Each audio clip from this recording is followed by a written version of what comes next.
Are you a physiotherapist who is potentially looking to change jobs? Or are you a new grad also looking at what's out there at the moment? Or perhaps you are someone who is struggling with some pain, discomfort, and you just want to hear from the horse's mouth. So today on the Wellness Shift podcast, we welcome Sam Harrington. He is one of our physiotherapists at CBR Clinics, and he will be sharing a little bit about his journey, what he learned, the type of clients he likes to work with, and the challenges that he has faced over this last couple of years with us, and also some advice that he might give you. Hi, I'm Bruno de Jong. I'm the founder and CEO of CBR Clinics. We have 3 locations in London, Waterloo, Elephant and Castle, and Canary Wharf.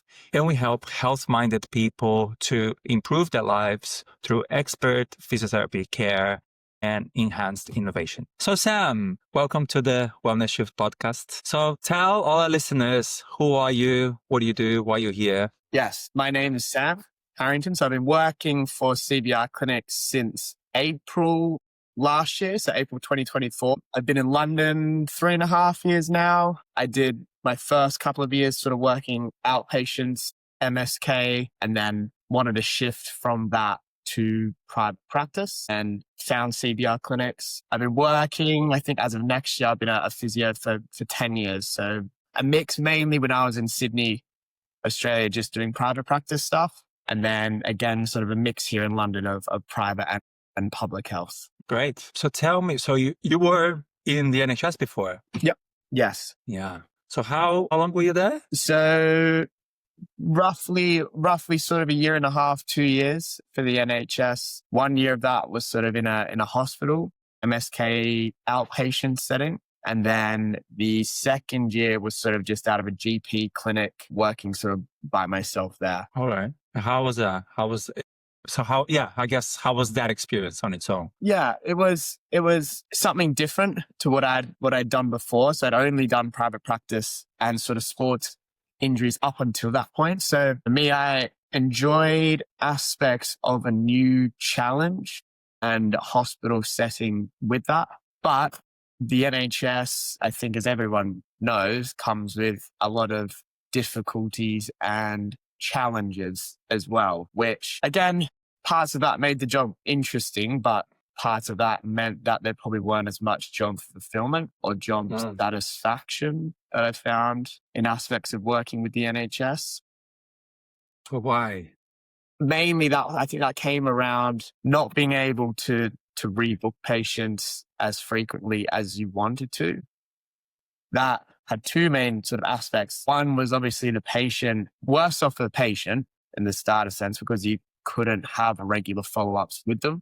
It was worse for their outcomes. And then for me as well, not being able to build a lot of rapport with patients and that sort of thing and get to know them and then obviously see them through their full rehab process was challenging, to be honest. Yeah, I bet. And then, so that was your first experience working in the public sector. Back in Australia, you had done only private. Yeah, that's correct. Yeah. You were doing your own thing even. Yeah, I did before I came to London, doing a bit of my own thing for sort of 1.5 years, which I really enjoyed. Yeah. Yeah. And then I was at a previous practice for probably 4 years. And again, very much enjoyed that as well. So sort of, I guess transitioned from that to sort of running my own business, but it was small, out of a small island. But it was a good sort of way to dip my toe into that aspect of it. Yeah. And then how has it, so the listeners don't know yet, but you're leaving us. Yes. You're going back home to Australia at the end of this month. Yeah. So your time here in UK and CBR Clinics is coming to an end. So maybe tell people, how was your time at CBR since, and I know quite a lot of your journey, obviously, but maybe let's walk through sort of, not everything, but how it was at the beginning. And then there was a shift moment. Yeah. So talk us through what happened there or the beginning. I think when I came to the clinic initially, which I was a little bit unknown, but there were changes happening at the clinic at that point in time. Business structures, some staffing changes. So it was probably, I think all those changes were, for everyone, it was not difficult, but change always comes with a certain challenge. And it was maybe a little slower to start in terms of patients in that first probably 6 months. But definitely in the last sort of year, there's been a real shift, I think, in the momentum of the business. And I think some real, positive changes in terms of, I think, opening up new practice at Elephant and Castle as well. I've really enjoyed sort of working out of there. Some new staff, which I think are really strong and a really nice part of the team as well. And then definitely sort of shifts in just capacity hasn't increased massively. And I think that was with some marketing shifts as well. And with myself in terms of the way I would structure appointments and just asking probably different questions in initial consults that I probably never thought to ask before through my time in private practice. But I found that asking these sorts of questions can be really beneficial and that sort of thing. Like what? Asking certain stuff like, how's the injury impacting your day-to-day life and those sorts of things. So just allowing the patient to, I guess, reflect on that a little bit more. And probably that comes with then a realization for the patient, like, actually, this is something that I do need to get a handle of. It's been with me for 3 months. It's stopping me from playing with my kids. It's doing all that. I do need to invest in my rehab a little bit more. So I think that question I found really beneficial. And then looking at what's a great outcome for you today. Where has your journey been over the last few years with us? Yeah, I think I've become, in the last 2 years, the main skill-wise is at the end of the sort of the subjective and even a bit of the objective is probably laying down, being much better in my plan to the patient and my explanation of, sometimes the time frame, but more so what's happening, what needs to happen from here, the diagnosis. I think I've become a lot more fluid with that explanation, which is, I think, crucial. I think you can be incredibly smart and book smart and sort of the best knowledge in the world. But if you can't relay that information to a patient, then they're not going to buy in and you're not going to have great outcomes. I think that's the main thing I've really developed in CBR Clinics is clinically being able to know what's going on, but then voice that in a way to the patient that they'll buy into it. And this makes rehab and progression much easier. Yeah. And I think as soon as, we say people buy into it, sometimes a lot of people might think, sales tactics, right? And I think that's come naturally. But it's also come up in our own team meetings when we have every Tuesday, right? Someone say, I don't want to sound too pushy, or I don't want to say that because it might come across too salesy or something like that. Yeah. Sorry, I was just going to say it's very, I think most of the time as clinicians we know that the patient needs X amount of sessions, let's say. So you do need that, again, trust. Trust might be a better word from the patient. And yes, it is going to take that long. Yeah. Because then the risk is if they don't buy into it, if they don't take those sessions, that we're facilitating that pain, right? Massively. Yeah. And that's the thing that I think once someone put it like that for me, I was like, oh my God, we just have to get everyone in then, or at least everyone who needs it, because obviously we would never sell someone who didn't need it. But if people need it and we know, we got to get them in. Yeah. Otherwise they leave in pain. And there's some, it's a lose for everyone in that case, because it's a lose for the patient because they're still in pain. They're frustrated because they think they've done enough when we know they haven't. It's not a good look for you as a therapist as well, because again, you've not done as much as you probably needed to. And then for the business as well, because the patient potentially can go, well, this hasn't worked after one treatment and I'm going to try somewhere else. So again, you need that buy-in so that the patient knows it's going to take X amount of time, has that in their mind. And again, it just looks better, obviously. Yeah. Because if they don't give it a chance, it's like anything, right? If you don't give it a chance, How do you know? You're not going to start CrossFit and go once and say, oh, it didn't really work. Still look a bit flabby. You got to do commits. Yes, indeed. Or taking antibiotics, right? Taking antibiotics. You don't take one day of antibiotics. You got to take the 7 or 10 days, and then you see the results at the end. Massively. And I think a Right. good phrase, again, which I've really learned from this is investing in your health, which everyone should do in one form or another, whether that is exercise or classes or regular physio or regular appointments or Pilates or whatever it might be, sort of thing. It's health is an investment at the end of the day, and it's a worthy investment. And again, that investment might be, I want to invest in this because I want to run a marathon, or I want to invest in my health because I want to play with my kids. There's different goals to that investment, but ultimately it's everyone wants a good outcome. Yeah. Yeah. And what is the type of client that you find the most challenging to deal with? I think a client that, again, assumes that, and this is the case of everything, but assumes that they know everything about their injury, and probably a client that assumes that they need just one session to sort of get through an injury that has probably been there for a couple of months. There might be a condition where it just needs a session. It's rare, but it definitely exists. But the client, I guess, that comes in and I've had this injury for sort of 3-4 months. I just want a little bit of advice and a little bit of treatment, and it will just disappear. They're probably the hardest ones to, I guess, shift that mindset a little bit in terms of, again, this is going to, like and tape, this has been with you for a little while. It hasn't disappeared despite what you have tried.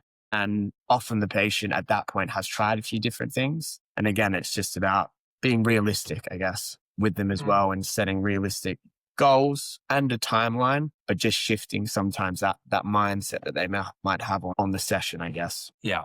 Yeah. Those can be really tricky. Yeah, those can be really tricky as well.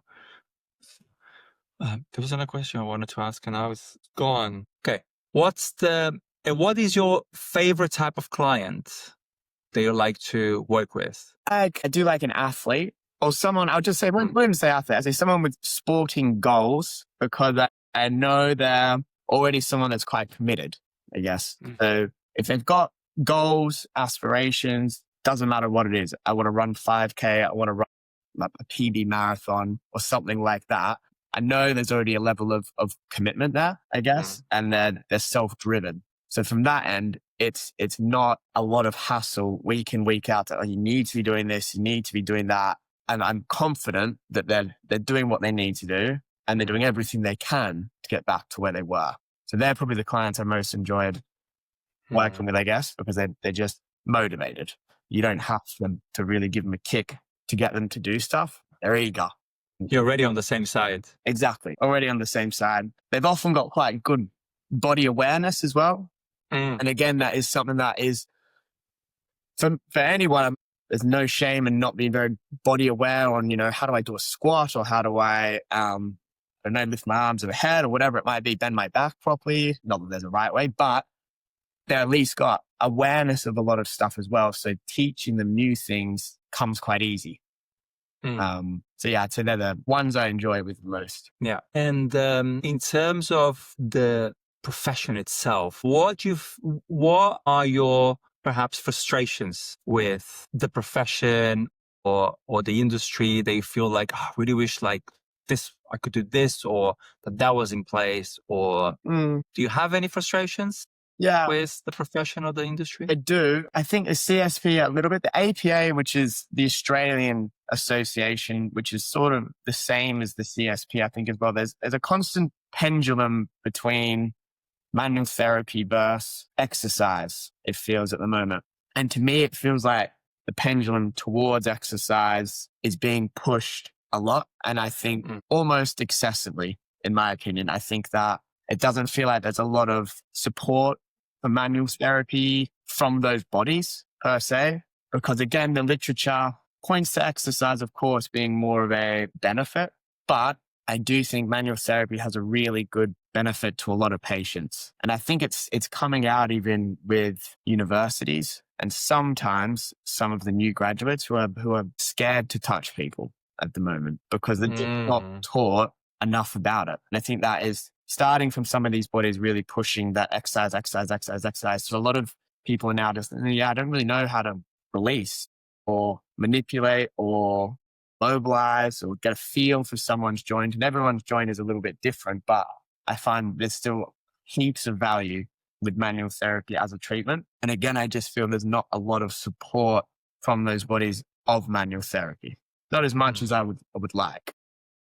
Yeah. So in Australia, there's more support. You feel there's more No, swings more that way? No. I think it's more for the APA and the Australian. I feel like it's a lot more moving to just exercise. And there's another profession called exercise physiologists as well, which I think they might have here in the UK, but it's the physio and the exercise physiologists are getting just blended together at the moment. It feels that way. So yeah, that's my frustration, is that pendulum towards just exercise alone is getting a little bit too much. And I think people value manual therapy. As a practitioner, I can see the really good benefits of manual therapy for patients as well. So I think for me, and I know everyone in the clinic works quite similar in that we do a little bit of manual therapy and then some exercise work as well. And I think that's a really nice blend of treatment that I find anyway for most patients. Yeah. Yeah. And what would you say then to someone who's a potential client or someone who's struggling with a bit of pain, and maybe they're watching this video and they're like, oh, I'm not sure I've got this niggle. I'm not sure if I should speak to someone. What would you say to someone like that? I'd say that, yeah, if it's something that's been with you for a little while, and again, pain is something that unless you experience it, it's really annoying. So if it's something that's preventing you from doing what you love, especially, or it's getting in the way of life and that sort of thing, you want to get onto it quickly. And there's always the best outcomes for patients are the ones that we get onto fast and we're able to come up with a treatment plan quite quickly. The outcomes and generally the treatment is a lot quicker than, for example, someone that comes in 6 months down the line with something that's turned a little bit chronic or longer. It just takes far longer to sort of get rid of, in my experience. So you're better off early days coming in, getting it assessed, diagnosed, treatment plan, and then sort of much faster to get rid of from there. And what people don't realize as well is that the moment that they got the pain, a lot of people think that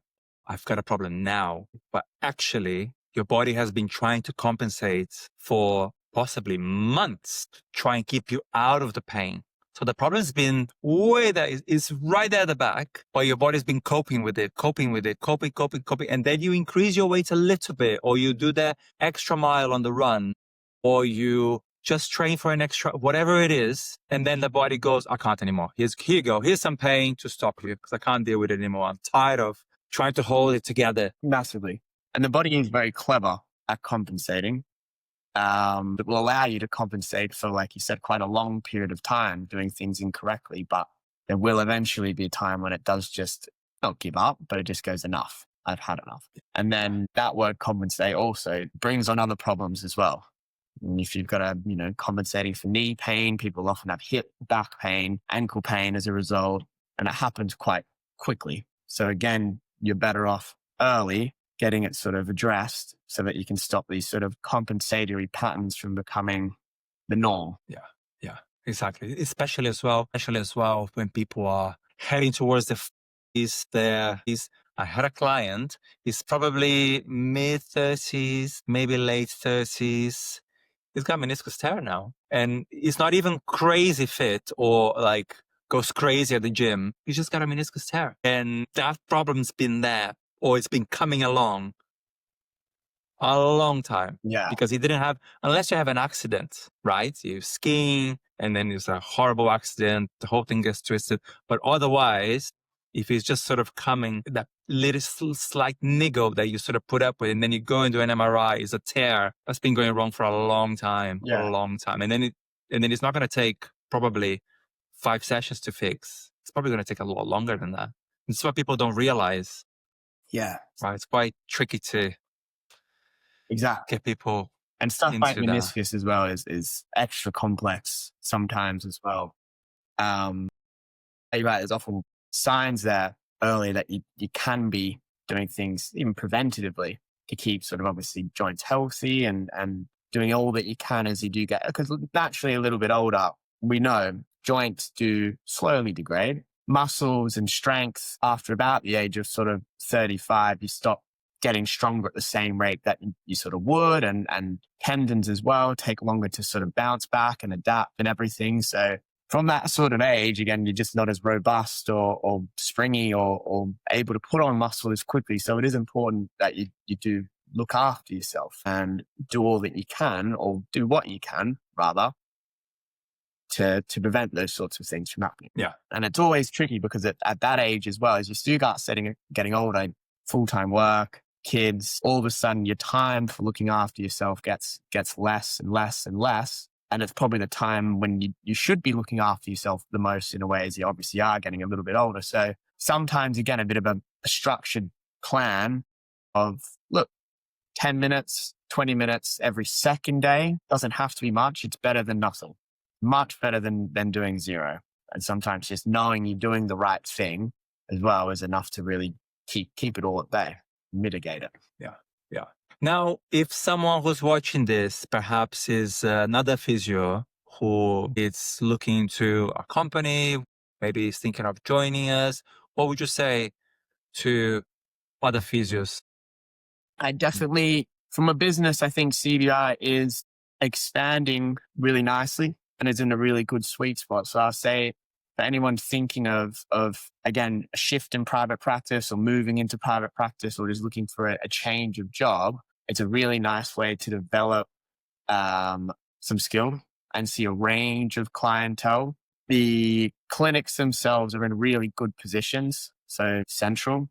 And again, there's just a really nice support system as well. If you are struggling, I think it's easy to ask questions. That's the main thing too, is that if anything doesn't even have to be clinical, but it's a really nice, family in a way that you can feel comfortable asking different things. So I'd invite anyone that has any thought on joining CBR to take that leap, because I found it, very rewarding in my career, and a great, good clients, like I said as well. Clients that most of the time are invested to get better and always thankful as well, most of the time.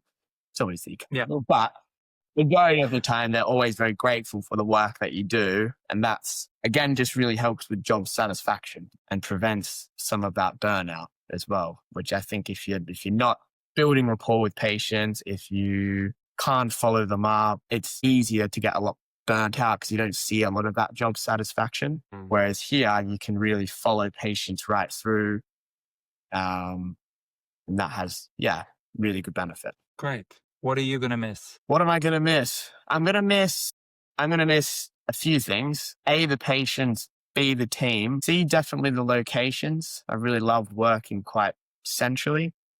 And you live close as well. Live which quite is nice, close right? as well. So that's been very nice. The commutes have been very nice. So a few things. I think it's the team above all, and then definitely the patients. Because they do, when you're with them so long through treatment, they do become mates, some of them in a way. Still keeping that professional side to them, but you get to know someone through an ACL rehab or a shoulder reconstruction for so much that sometimes you forget the physio sometimes, and you just go, we're just having a casual chat. But that's the beauty of it as well. That's the beauty of private practice, right? Massively. You have this opportunity to really connect with people and just build those bonds and build some sort of relationship that keeps that trust intact. Yeah. Yeah. And towards their goals, which is always, again, really nice when someone comes to you with, I can't do this, I want to be able to do this, and you spend some time doing it and you achieve it. There's not much more satisfying than seeing that, I think. Really nice. Yeah. Great. Sam, thank you so much for being a team player. Thanks for joining us today. But thanks for just being part of CBR Clinics and enriching our workplace with your expertise, with your energy, with all your love working with you, and you're going to be dearly missed. Thank you. It has been a really nice year and a half, like I said, and I will be missing the clinic and the team a lot. So thank you. Thank you very much for having me. It's a pleasure. For everybody else listening, I hope this was inspiring somehow, seeing or hearing about Sam's journey. And if you want to get in touch with us, please look at the links on the descriptions. Thanks again, Sam. I will see you all next time. Take care.